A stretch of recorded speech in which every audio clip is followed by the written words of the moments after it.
Alors voilà, comme prévu, changement de plateau. Ça nous donnera beaucoup plus d'espace pour accueillir l'invité de ce soir. Je me munis de ma tablette. Mes questions sont dessus. Bugul, tu es prêt? Lancement générique, Bugul.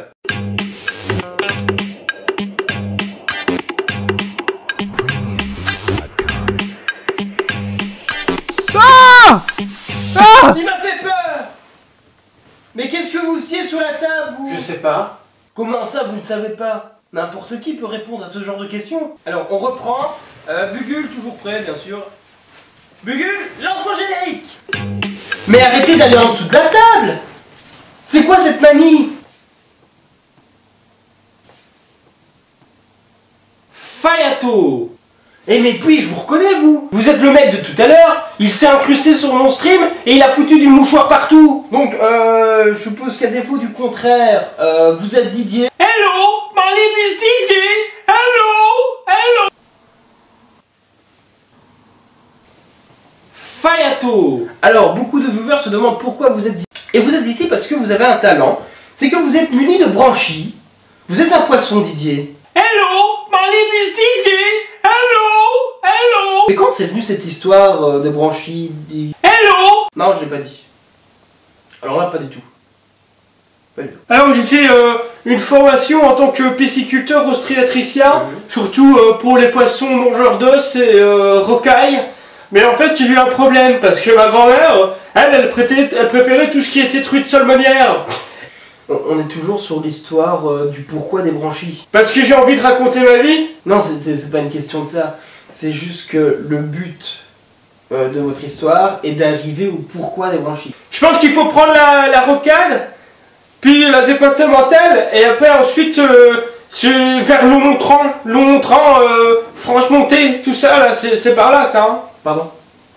Je pensais que vous me demandiez le chemin pour aller à Ranchy. Non, mais pourquoi j'irai là-bas? Je sais même pas c'est où.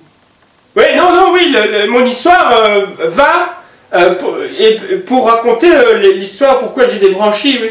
Voilà, maintenant nous surfons sur la même vague.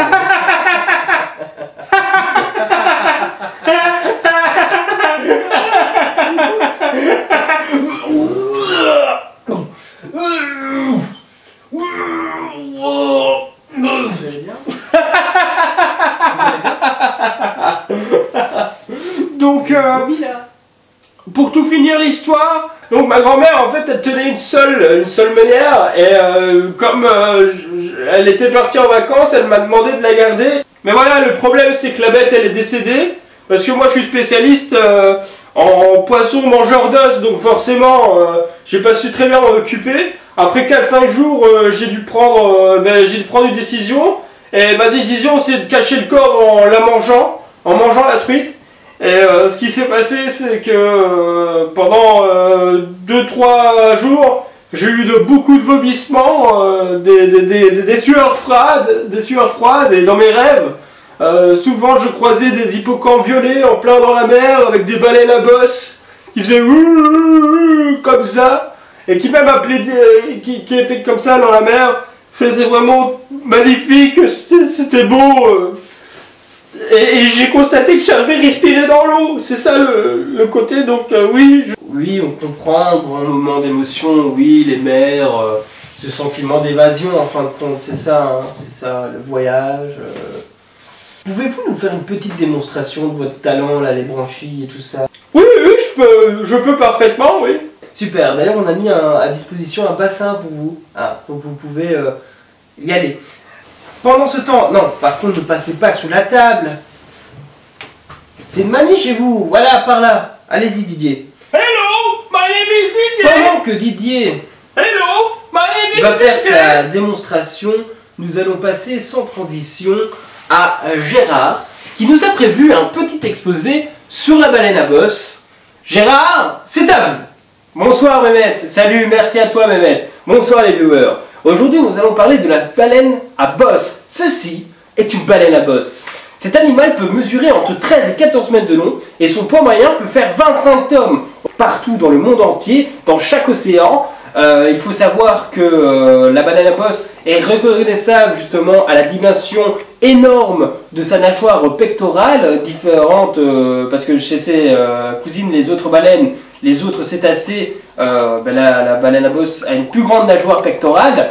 Ensuite, qu'est-ce que je peux dire? Le ventre est plutôt blanchâtre. Ça, c'est si vous voyez une baleine dans la mer et que vous vous dites tiens, le ventre est blanchâtre, c'est certainement une baleine à bosse. Elle est reconnaissable aussi avec sa bosse. La tête et la mâchoire inférieure sont couvertes de petites protubérances appelées tubercules, qui sont en fait des follicules pileux et sont caractéristiques de l'espèce. La grande nageoire caudale, noire et blanche, sont largement hors de l'eau quand la baleine plonge en profondeur. Merci à toi, Mehmet. Allez, encore une petite image de la baleine à bosse et on se dit au revoir. Au revoir les viewers. Voilà, merci beaucoup Gérard pour cette intervention. Alors, où est-ce qu'on en est avec Didier? Il me semblait bien, on a tilté quand il a commencé à parler d'hippocampe violet et de vomissement. Je pense que c'est là où on a compris la supercherie. Mais on a voulu aller jusqu'au bout. Comme on ira jusqu'au bout de cette émission, on se retrouve dans 5 minutes. A tout de suite.